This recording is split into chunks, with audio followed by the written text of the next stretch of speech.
ইসলাম পরিপূর্ণ জীবন বিধান। ইসলামের রাজনীতিক অঙ্গনটাকে যদি আপনি অপছন্দ করেন, এদেশের মধ্যে অনেক মুসলিম নামদারি আছে যে ইসলাম পরিপূর্ণ জীবন ব্যবস্থার কথা বললে মাথা গরম হয়ে যায়।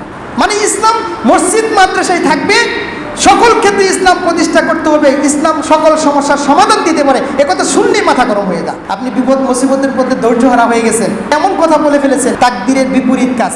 অনেক মানুষ বলে তাকদীর আবার কি, আমি জানি যে করবো এটাই তাকদীর। প্রকাশ্য অশ্লীলতা হারাম করেছেন, তার দ্বারে কাছেও যাবে না। আর অপ্রকাশ্য অশ্লীলতা কি? কিছু অশ্লীলতা আছে মানুষ ভিতরে থাকে, দেখা যায় না, তার মধ্যে একটা হলো রিয়া। তারপরে আল্লাহ নাজিলকৃত কোনো বিষয়কে যদি আপনি অপছন্দ করেন। ইসলাম পরিপূর্ণ জীবন বিধান। মানবের সকল চাহিদা পূরণ করার জন্য ইসলাম আল্লাহ রাব্বুল নির্ধারণ করে দিয়েছেন। এখন যদি আপনি ইসলামের কোনো বিষয়কে অপছন্দ করেন, ইসলামের রাজনীতিক অঙ্গনটাকে যদি আপনি অপছন্দ করেন, ইসলামের সামাজিক ব্যবস্থাপনা, অর্থনৈতিক ব্যবস্থাপনাকে যদি অপছন্দ করেন, তাহলে এটা নিরবঘাতক অশ্লীলতা, যেটা আপনার অন্তরের মধ্যে কেউ জানে না। এদেশের মধ্যে অনেক মুসলিম নামদারি আছে যে ইসলাম পরিপূর্ণ জীবন ব্যবস্থার কথা বললে মাথা গরম হয়ে যায়। মানে ইসলাম মসজিদ মাদ্রাসায় থাকবে, সকল ক্ষেত্রে ইসলাম প্রতিষ্ঠা করতে হবে, ইসলাম সকল সমস্যার সমাধান দিতে পারে, একথা শুনলেই মাথা গরম হয়ে যায়। এটা হলো নিরবগত একটা অশ্লীলতা। তারপরে আপনি ইসলামের কোনো শিয়ার নিদর্শনকে যদি অপছন্দ করেন, ইসলামের কোনো বিষয়কে যদি অপছন্দ করেন, ফর এক্সাম্পল আপনার ইসলামের সব কিছু ভালো লাগে, আপনি ইসলামের কি ভালো লাগে না? দাড়ি ভালো লাগে না, কথার কথা। অনেক মহিলারা আছেন যে ইসলামের সব ভালো লাগে, কিন্তু হিজাব পরা, পর্দা করা ভালো লাগে না, পর্দাটাকে খুব কঠিন মনে করেন। এখন সমাজের চাপে পড়ে, হয়তো বা স্বামীর চাপে পড়ে, সবাই কি বলবে, এটা এইভাবে মেনে নিয়ে বোরকা পরেন, কিন্তু মন থেকে বোরকাটাকে ভালোবাসেন না। তারপরে কেউ যদি চিন্তা করে এই টাইপের যে ইসলাম নারীদের ওয়ারিসের ক্ষেত্রে ঠকাইছে, চিন্তা যদি এটা করে, তাহলে কী করলো? ইসলামের শেয়ারকে সে অপছন্দ করলো। এটা হলো একটা নিরবঘাতক অশ্লীলতা।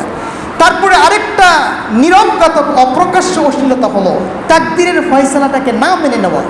তাকদীর মানে কি? আল্লাহর গোপন রহস্য, যেটা কেউ জানে না। আপনি বিপদ মুসিবতের মধ্যে ধৈর্য হারা হয়ে গেছেন, একের ধৈর্য হারা হয়ে গিয়ে আপনার ধৈর্য শেষ, আপনি এমন কথা বলে ফেলেছেন যে আল্লাহর ঈমান পরিপন্থী কাজ, তাকদীরের বিপরীত কাজ। মানে আপনি তাকদীরকে বিশ্বাস করেন না। অনেক মানুষ বলে তাকদীর আবার কি, আমি জানি যে করবো এটাই তাকদীর।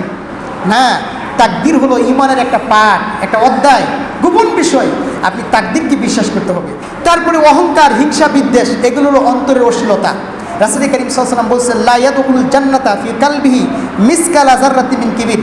কারো অন্তরের মধ্যে যদি সরিষা পরিমাণ অহংকার থাকে, আল্লাহ রাসূল বলছেন ওই ব্যক্তি জান্নাতে প্রবেশ করতে পারবে না। আল কিবরিয়াউ রিদাই ওয়াল আজমাতু ইজারি, হাদিসে কুদসির মধ্যে আসছে, কোনো ব্যক্তি যদি অহংকার নিয়ে টানা হেঁচড়া করে, বরত্ব অহংকার এটা যদি করে, এটা সরাসরি আল্লাহর চাদর। কোনো মানুষ যদি এটা নিয়ে টানা হেঁচড়া করে, আল্লাহ রসুল বলছেন আল্লাহ তাকে অপদস্থ করে তাকে জাহান্নামে প্রবেশ করাবেন।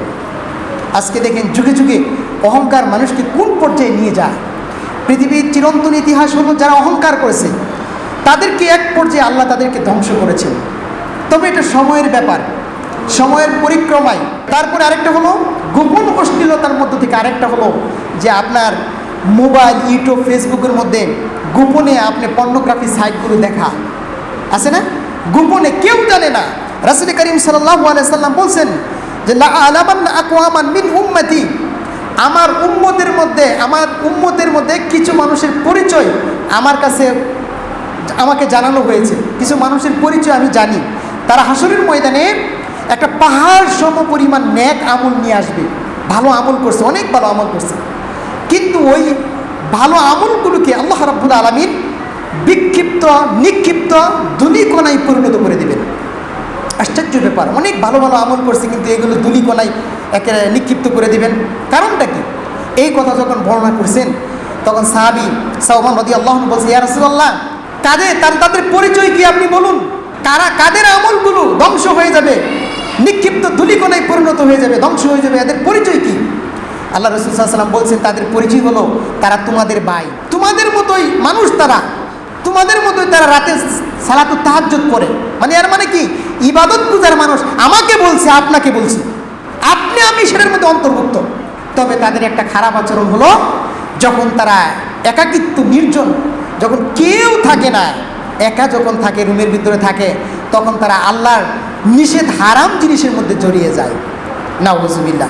তাহলে বুঝতে পারছেন যে যারা নামাজ পড়বে, রোজা করবে, হজ করবে, হজ নামাজ ফরজ পড়বে তো পড়বে, তাহাজ্জুদ তোর নামাজ গুজারি হবে, তারা তাহাজ্জুদও করবে, কিন্তু সাথে সাথে তারা হারাম কাজ করবে। এই হারাম কাজ করার কারণে, তারা নির্জনে হারাম কাজ করার কারণে তারা আল্লাহ তাদের ভালো আমলগুলোকে নিক্ষিপ্ত ধূলিকণায় পরিণত করে দিবেন।